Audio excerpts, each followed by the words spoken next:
Another year, another gacha game or two. Except this year has a couple that I'm actually looking forward to. Last year I was hooked on Uma Musume and it still takes up some of my time in car rides and on the toilet. And before that it was Wuthering Waves with its dystopian vibe, Honkai Star Rail with its sci-fi space train fantasy. Several years before that it was Genshin Impact with its more traditional high fantasy aesthetic. This year though feels like it's the year of the supernatural urban open world, think Persona meets GTA. We've got Everness to Everness, Neverness to Everness, Everness, whatever it's called, Neverness to Everness, and then Project Mugen or Ananta or whatever they're calling that game. I think that's probably coming out this year too, if I had to guess, late this year. And then I think NTE is going to be dropping mid-May, I think is what we're seeing on the Apple store with their pre-order thing. But yeah, I was lucky enough to get into NTE's closed beta test 3, which is kind of ironing out all the like nitty gritty stuff before the game actually drops. And I've spent a few hours in the game. In the background, you're seeing the first 35-ish minutes clipped up. And yeah, it's something that you could check out, some gameplay, which is already out there. But if you want to hear a 30-year-old dad's impressions on this next anime gacha, well, you're in the right place. So the first prologue of the game introduces us to our world's antagonists, these anomalies. I don't really know what they are yet, but I'm still figuring that out. I'm not too deep into the story, but based off of what I've seen, they're the supernatural element, and then there is non-supernatural elements lurking around the city, like gangs and whatnot, that you'll have to brawl and stop crimes or whatever. But yeah, there's weird things happening around the city and we have to come in all Ghostbusters style and shut them down.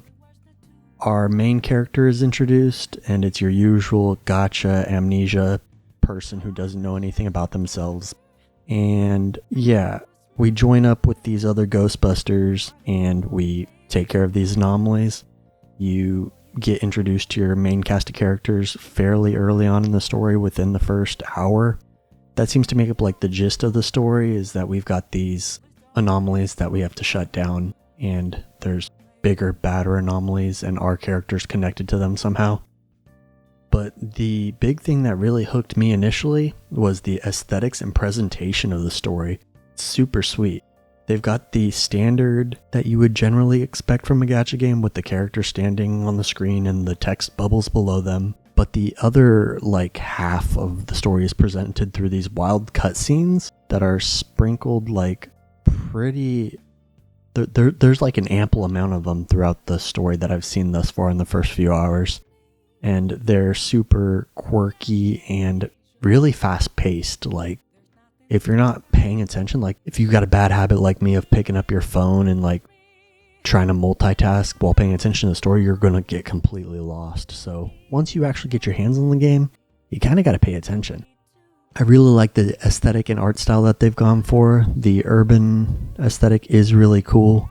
I think Zenless Zone Zero did do a good job with that, even though that's not my favorite game in the world.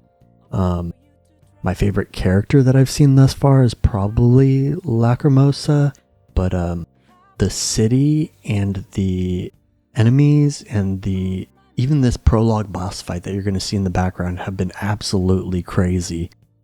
There's the standard fare when it comes to combat. You get your attack, dodge, parry, but you could also parry with your abilities, and you could parry by swapping in a different character.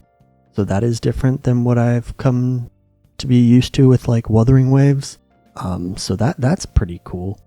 Aside from that, you have your standard ability, ultimate ability, and then your swap in like intro skill. And so I'm not super deep into the combat system. I don't know like any of the meta team comps or rotations just yet, but I'm enjoying it thus far. The aesthetics, the graphics are crazy. Unreal Engine 5 is working overtime, and I really do hope that they are able to deliver good performance on release. The game has been super gorgeous. I've noticed minimal performance issues on my system, but I'm sure that's going to vary from person to person. So I do hope that they spend the next couple months making sure that the optimization is good to go. I mean, it's supposed to run on phones and computers, and I'm playing at higher settings, so maybe just adjust your settings accordingly. But yeah, hopefully we see this game coming out and getting the attention it deserves, and we don't have like a super messed up release. That would suck, because I'm really looking forward to this game. Aside from the combat, the other gameplay stuff, I came into the game, played through the tutorial, and as soon as you reach the point of like, okay, the game's starting to open up, like I could do my gacha rolls, I could check the mail, which is about 35 minutes into the game, you're like actually free to just explore the city. Like obviously they want you to continue with the story and like wait till you get to a more open point when you have dailies unlocked and everything.